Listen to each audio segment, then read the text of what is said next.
प्यारे बच्चों, आज हम जो कहानी सुनेंगे उस कहानी का नाम है दो ख्वाहिशें। करीमू एक गरीब मछेरा था।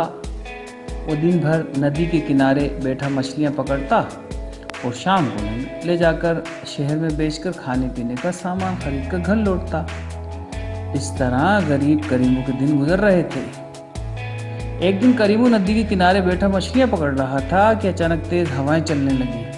साएं साएं करती हुई दरख्तों से टकराने से अजीब सा शोर पैदा हो रहा था।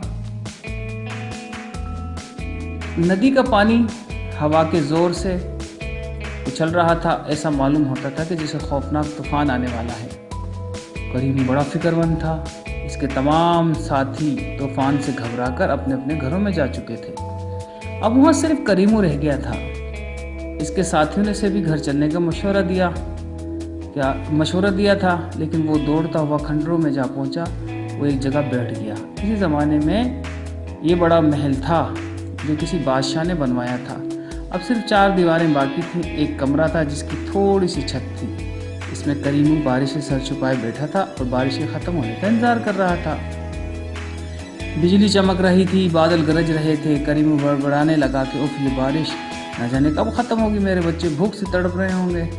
कि अल्लाह, तूने मुझे गरीब मछेरा बनाया, ये भी कोई ज़िंदगी है, खुद भी फाके करूं। बच्चे भी भूख से तड़पते। काश में बादशाह होता और आराम से ज़िंदगी गुजारता। अब इसकी बड़बड़ाहट ख़त्म हुई थी कि कदमों की आवाज़ सुनकर चौंक पड़ा। आने वाला एक बूढ़ा आदमी था। इसकी घनी दाढ़ी थी जो बर्फ़ की तरह सफ़ेद थी, लेकिन बूढ़े के कपड़े बारिश से बिल्कुल महफूज थे। इस पर पानी का नामो निशान तक न था। बूढ़े ने आते ही करीमू से सवाल किया, मैं भूखा हूँ, मुझे कुछ खाने को दे। करीमू के पास 2 मछलियाँ थीं। इसने बूढ़े की तरफ बढ़ाते हुए कहा, लीजिए जनाब, बस यही है मेरे पास। बूढ़ा एकदम केका मारकर हंसने लगा। हा हा हा। करीमू को ऐसा लगा जैसे कोई शेर पूरी ताकत से धाड़ रहा हो। खंडर इसके केके से गूंज रहा था। बूढ़े का केका ख़त्म हुआ तो उसने करीमू से कहा, तू बड़ा किस्मत वाला है। आखिर तू इस वक्त कंजूसी करता तो तेरी ज़िंदगी की आखिरी रात होती। मैं तुझे अपने हाथों से ख़त्म कर देता। करीमू ने बूढ़े के हाथों की तरफ देखा तो कांप उठा। बूढ़े के हाथ शेर के पंजों की तरह थे। इसमें लंबे और नोकीले नाखून थे। करीमू थर थर कांपने लगा। करीमू को कांपता देखकर बूढ़ा फिर हंसा और बोला, डरता क्यों है? अब मैं तुझे नहीं मारूंगा। तूने मुझे मछलियाँ दी हैं, मैं तेरी 2 ख्वाहिशें पूरी करूंगा।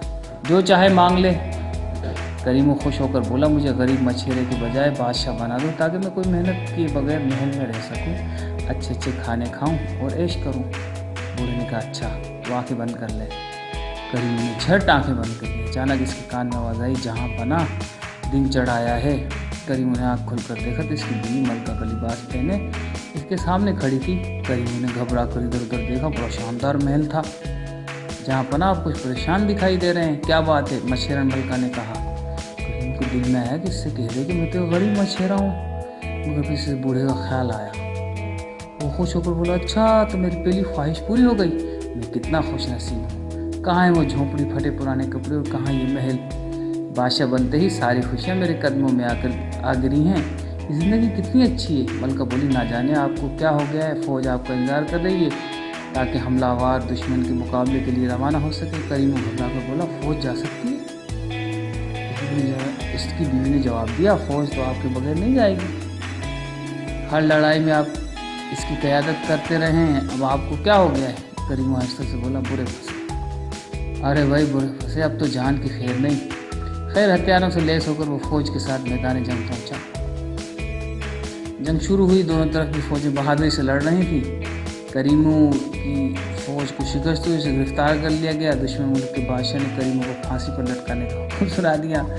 करीमू आंखें बंद करके चिल्लाया, मुझे बादशाहत नहीं चाहिए, ये बूढ़े तो मुझे मछेरा ही बना दे। जब करीमू ने आंखें खोली तो वो नदी के किनारे था। बारिश थम चुकी थी। करीमू खाली हाथ घर की तरफ जा रहा था और दिल में पछता रहा था कि काश मैं पहले ही मुनासिब ख्वाहिश करता, है ना बच्चों।